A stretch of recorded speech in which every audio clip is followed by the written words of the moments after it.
quisiéramos preguntarle desde su formación, desde su experticia individual y en los equipos técnicos de los que usted ha formado parte, desde los diferentes enfoques psicológicos que existen, ¿cuáles son los principales recursos que aportan al tratamiento de adolescentes en situación de acogimiento institucional? Bien, pienso que trabajar con adolescentes en acogimiento institucional se convierte en especialidad, en área específica, donde existen algunas características que salen de la generalidad de adolescentes que viven en su familia. Entonces, primero nos ubicamos en territorio, primero nos ubicamos en la población vulnerable. Entonces, para entender los tratamientos, partiríamos un poco también de los diferentes diagnósticos, ¿no? Y debemos entender que históricamente los adolescentes que están en el acogimiento institucional han venido con una serie de diagnósticos como comportamientos disruptivos, hiperactividad, déficit de atención, Asperger, el espectro autista, incluso se habla de esquizofrenia en adolescentes, de adolescentes disociales, de psicopatías. Puedo solo decir de mi experiencia, son tantos los diagnósticos que les han puesto que nos faltarían terapias y escuelas psicológicas para intervenir. Entonces, una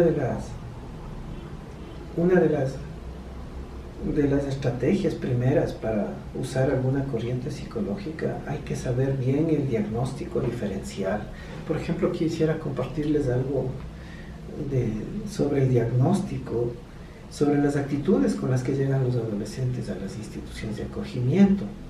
Entonces, generalmente son una serie de comportamientos inadecuados que están encasillados en algún síndrome de los trastornos del afecto o de la conducta.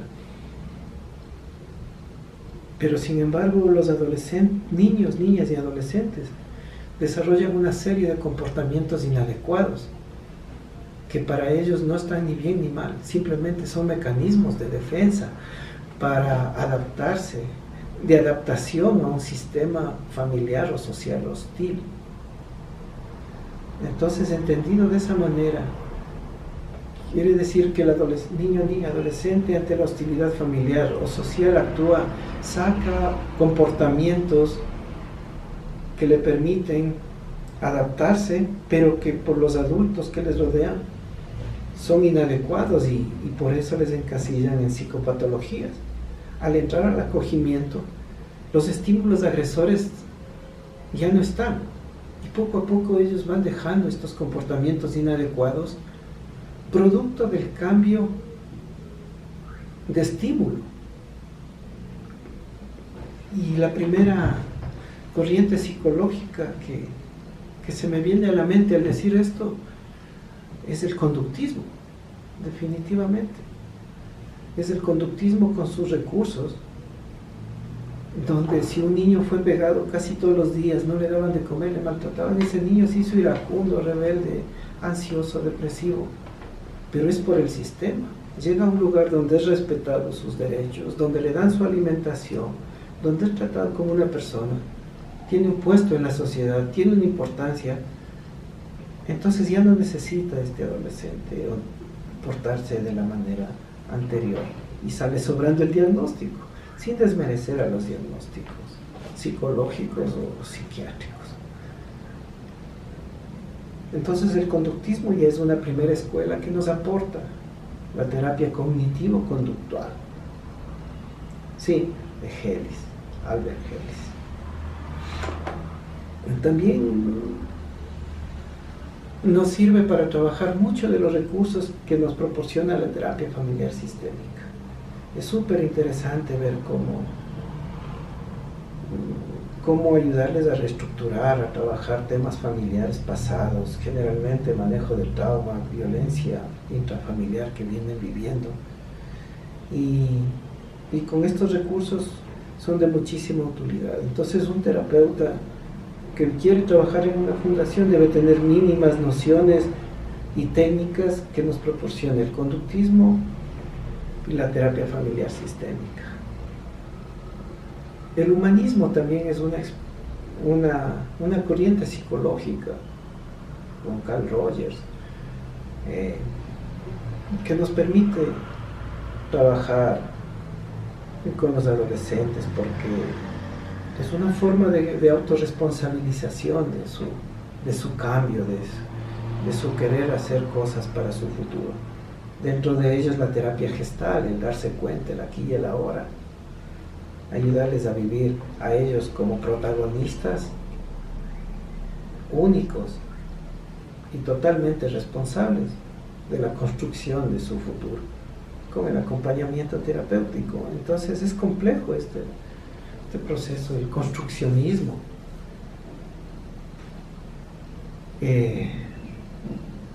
También hay situaciones necesarias de especialidad.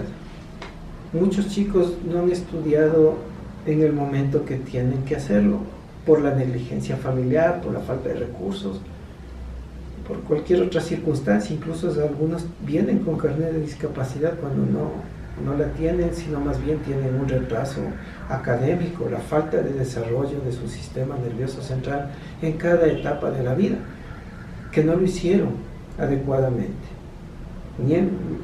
tal vez en otras fundaciones o tal vez en la misma familia.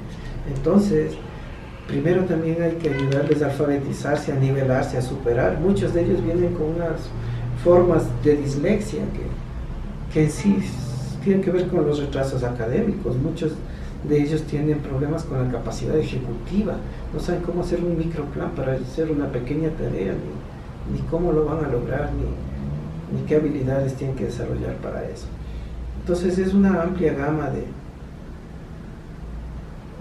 de instrumentos técnicos que se debe conocer para trabajar en acogimiento institucional. Estas serían para mi conocimiento, las terapias que más se ajustan al tratamiento, los enfoques terapéuticos, los enfoques psicológicos que más se ajustarían, o simplemente que le permiten tener herramientas para trabajar con esta población, sin desmerecer al psicoanálisis, sin desmerecer a otras corrientes psicológicas. Incluso actualmente hay muchas cosas, hay terapias basadas en la evidencia que son una derivación de lo cognitivo-conductual. Hay unas terapias cognitiva-conductual con mindfulness. Entonces nosotros trabajamos en la fundación mucho el yoga, las terapias energéticas, que se viene trabajando desde tiempo atrás y dan muy buenos resultados con los adolescentes, ¿no? Buscar personas que saben de esto para que nos aporten, porque el psicólogo no puede ser un todólogo, ¿no? También para el tratamiento se debe indicar que es un equipo multidisciplinario, interdisciplinario. El psicólogo hace su aporte con todas las herramientas terapéuticas que acabo de mencionar, pero muchas veces sí es necesario la intervención del médico psiquiatra, la medicina general. Estos otros actores sociales, como son la gente que maneja yoga, que maneja el enfoque espiritual, como los sacerdotes, muchas veces eso les ayuda a los adolescentes y no podemos desmerecer ningún aporte. También el equipo educativo forma parte importante en el tratamiento, porque con ellos hacemos el seguimiento, con ellos vemos cómo está funcionando las técnicas aplicadas, cómo se les capacita a los educadores sobre temas que se trabaja en la oficina, en la sala terapéutica, para que ellos sepan cómo acompañar a los niños y adolescentes en las casas hogar donde viven. y luego se pide reportes a los adolescentes de los cambios, porque hay que hacer una planificación terapéutica. Ya tenemos todo esto, entonces tenemos un diagnóstico, tenemos el equipo que va a intervenir y terminamos con una planificación terapéutica. Y esa planificación terapéutica tiene como primer responsable al adolescente. En segundo lugar está el psicólogo a cargo del caso. En tercer lugar están los educadores y luego los médicos externos, como son médicos psiquiatras y otro tipo de personas que puedan ayudar al tratamiento. Entonces hay un equipo técnico, hay un equipo multidisciplinario e interdisciplinario y hay una planificación terapéutica. Luego de tener todos estos insumos basados en el diagnóstico presuntivo, podemos decir, ya vamos a trabajar con un adolescente. Entonces, así explicaría un marco general que debe tener como base la atención terapéutica a adolescentes. Recursos súper importantes que se deben desarrollar, como el terapeuta debe tener conocimientos, como ya dije, de terapia familiar sistémica, terapia conductual, terapia humanista y otras. Debe tener en su bagaje un clarísimo conocimiento de lo que significa la resiliencia, de lo que significa la victimización, de lo que significa el agresor, el perpetrador. Debe tener un conocimiento básico del código de la niñez y de la adolescencia, ¿sí? Y tener en cuenta, como sabemos todos los psicólogos, que debe afirmarse por temas legales y por temas técnicos, siempre tener el diagnóstico cercano del CIE-10, del CM5, de cualquiera de estos manuales que nos fueran a solicitar las autoridades. A veces es necesario poner ese diagnóstico, independientemente que estemos de acuerdo con encasillar o no en una psicopatología a un adolescente. Para hacer los informes debemos tener un acercamiento súper importante a esto. Y obviamente, actualmente, sobre nuevas tecnologías, sobre situaciones tecnológicas donde se generan riesgo para los adolescentes, entre muchos otros aspectos. Eso podría decir para iniciar de lo que significa las corrientes psicológicas que nos pueden aportar. Y en cuanto a las técnicas específicas para las intervenciones con adolescentes en situación de acogimiento institucional, ¿qué nos podría decir? Bien, en este campo de técnicas ya entraríamos específicamente en la intervención terapéutica, en el encuentro terapéutico, en la sala de terapia, ubicándonos en ese mapa y territorio. Creo que uno de los aspectos básicos de toda corriente psicológica o de toda intervención psicológica es la confidencialidad.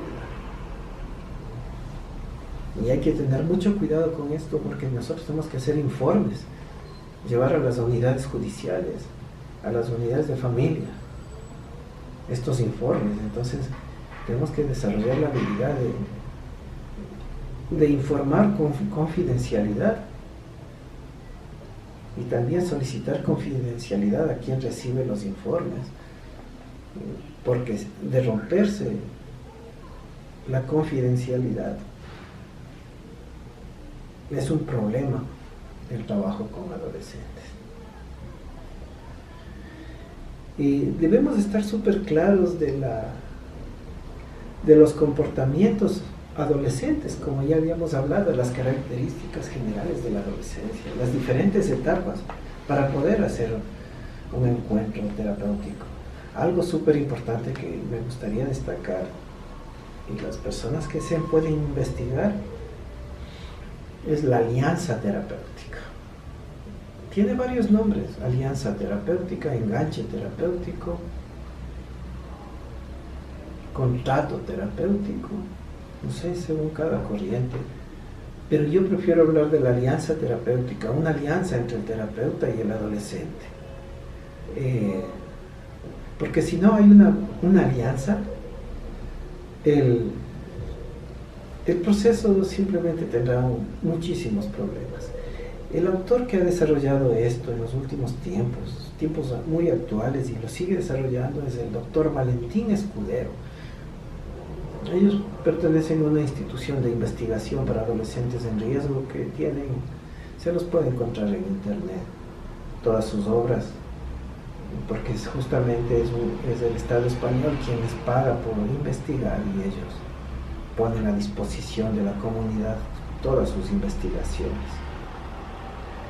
Es muy importante desarrollar una alianza terapéutica para poder trabajar con los adolescentes. Y muchas veces, de manera general, como una estrategia es, si hay que invertir 1, 2 o 3 sesiones para entablar una fuerte alianza terapéutica, hay que hacerlo. Muchas veces por la presión de los diagnósticos o de avanzar pronto en lo que vamos a hacer, nos descuidamos de esta alianza terapéutica. Y es la base. Incluso hay estudios en este mismo libro, el doctor dice que es como el 50% de logros en un proceso terapéutico, tener una alianza terapéutica. Y me detengo en esto porque es una de las bases. Y la alianza terapéutica con adolescentes, porque hay alianza terapéutica con adultos, con adultas, hay alianza terapéutica con niños, hay alianza terapéutica en terapia de pareja, hay alianza terapéutica con adultos mayores. Es muy delicada la alianza terapéutica y tiene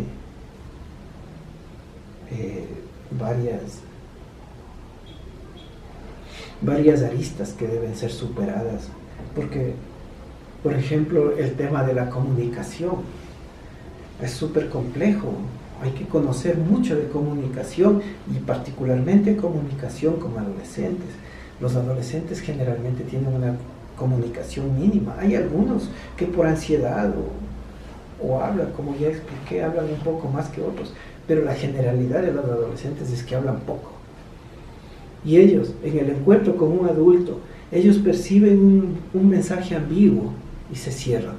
Perciben un doble vínculo, perciben que no hay una relación real y se complica eso. Nos detectan una incoherencia en nuestra comunicación y ellos van a tener problemas, no solo con los psicólogos, también con los educadores, que son las personas que les acompañan en el diario vivir. ¿Sí? Si hay un momento de acusaciones y reproches de los adolescentes que viven en acogimiento, ya es una terapia represiva, una terapia aconsejadora, una terapia juzgadora, una terapia interpretativa que poco o nada nos va a entregar como resultados. Definitivamente tiene que ser una alianza terapéutica.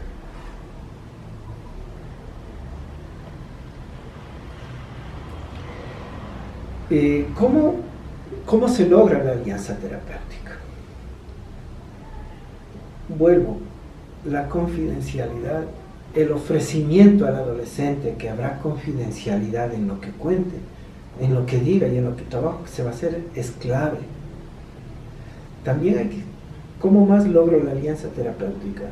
Explicarle que vamos a trabajar por medio de un proceso, que no es algo que va a hablar conmigo 1, 2 o 3 veces, y que no viene al espacio de psicología a reprocharle por sus comportamientos inadecuados. Eso se encargará el área educativa del manejo de las consecuencias. Si un psicólogo en la casa de acogida se entromete en el área educativa y pone consecuencias a niños, niñas y adolescentes, simplemente ha perdido el espacio terapéutico, ha perdido la alianza terapéutica, porque se supone que somos las personas que le comprendemos, le entendemos y le confrontamos al cambio, pero no le cuestionamos otro tipo de cosas. Entonces, explicarle que es un proceso, darle la confianza, pero hablarle, explicarle, dibujarle si es necesario, porque ellos tienen otra forma de entender las cosas y la vida, con dibujos, con colores. Ya pasaremos un poco a estas a estas estrategias para trabajar con adolescentes. Pero centrarme primero en la alianza terapéutica. Generalmente en mis talleres que capacito a terapeutas, siempre les invito a que se tomen un tiempo para esto, y yo me tomo un tiempo para indicar esto. En todo caso, la confianza, para que pueda expresar lo que desee, sin ser juzgado o juzgada. Es un espacio de contención emocional. Para lograr la alianza terapéutica se le puede dar el permiso de que pueda llorar, gritar, usar el vocabulario que quiere, estar alegre, que sea un lugar de expresión emocional para que exista la contención emocional, porque si no logro que exprese lo que siente, mucho menos lograré obtener que exprese lo que piensa. También se les invita a hacer un contrato terapéutico, decirle que cuánto serán nuestras terapias.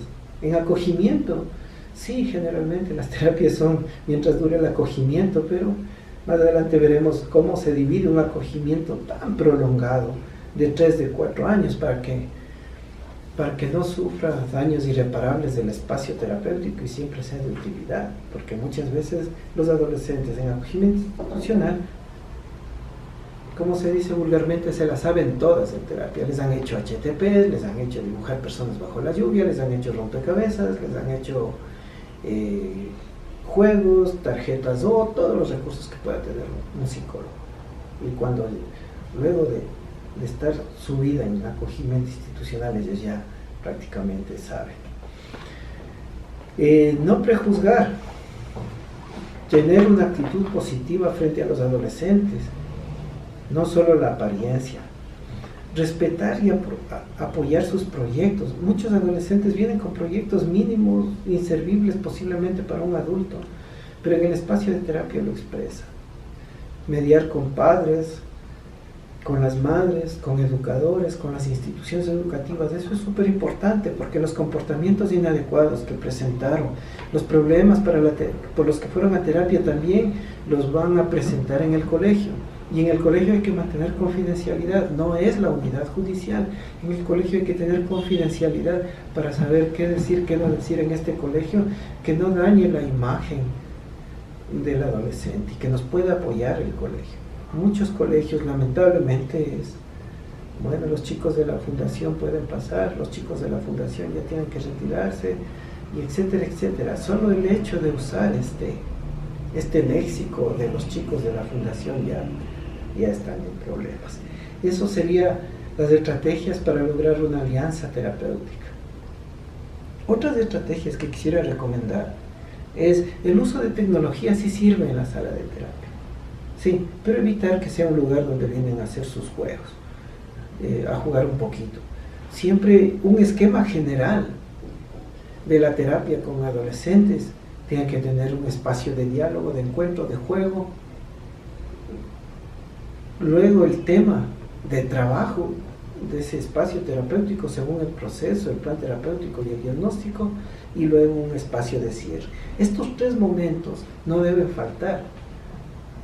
Me permito recomendar estos 3 momentos. Existen terapeutas que tendrán su estilo, su formación, que trabajan de otra manera. Para aplicar cualquier técnica, cualquier recurso terapéutico de cualquier escuela terapéutica, solo me permito recomendar que debe tener un primer momento de encuentro, un segundo momento donde se trabaja el tema y un tercer momento de cierre. Esa es la generalidad, porque una vez implantada la alianza terapéutica, se puede hacer muchas cosas en el espacio de terapia. Mientras no esté implantada la relación terapéutica, por más que use la alianza terapéutica, por más técnicas y estrategias que use, no funcionará ese esquema que acabo de decir, ni ningún otro, creo. Sobre los recursos en el momento de la terapia, hay muchos. Por ejemplo, el dibujo mismo del sistema familiar de ellos, del sistema que les rodea. Dibujar una red social de apoyo mediante dibujos.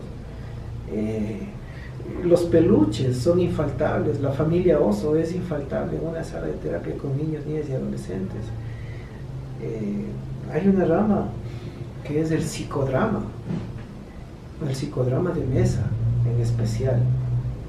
Entonces, es una serie de muñecos que tienen bastante movimiento y con el cual ahí se aplican las técnicas cognitivas conductuales, gestálticas, del mismo psicodrama, existenciales, pero con otros recursos que no son necesariamente la palabra. Con adolescentes, trabajar el proyecto de vida que había explicado anteriormente, trabajarle con un esquema de graffiti, trabajarle con un esquema de collage, trabajarle con un esquema de mapa mental, les queda perfecto.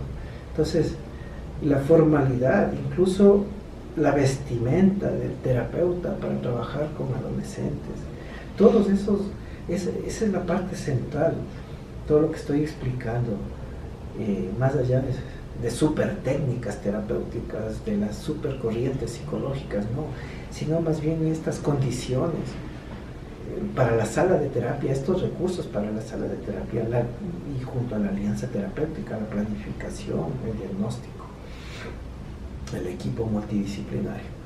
Entonces, incluso la forma de vestir también es súper importante. Personalmente, yo en la fundación trabajo con zapatillas, un jean, una camiseta. Busco no estar 100% informal, pero a la vez estar un poco conectado de la forma de muchos años atrás. Incluso yo, como he trabajado mi vida profesional con adolescentes, les llevaba el cabello largo, iba en sandalias, en un jean, en camiseta, y así entraba a mi sala de terapia. Los padres salían corriendo, pero los adolescentes se conectaban inmediatamente. Pero hoy sigo trabajando, yo voy en calentador, zapatillas y camiseta y una gorra, siempre a mi sala de terapia para trabajar con los adolescentes, y nos da una buena conexión, no importan los años. Todas estas técnicas que les acabo de decir son técnicas que funcionan en el momento de la terapia. Ser muy rígidos, muy estrictos, juzgar, aconsejar, pedirles compostura a un adolescente que viene molesto, fastidiado con la soledad, va a sentarse en su silla estirando sus piernas, sus brazos, y pedirle que se siente bien en la sala de terapia. Es crear distancia, es dañar la alianza terapéutica. Una vez acentuada, lograda la alianza terapéutica, le puedo decir, por favor, quisiera cambiar algunas reglas de la sala de terapia, entre esas, que te sientes bien, que te sientes a cierta distancia. Ya puedo hacer algunas cosas cuando ya la terapia avance. Entonces, de manera general, hay un bagaje de técnicas y estrategias, pero esas son las que yo me permitiría recomendar basados en la experiencia.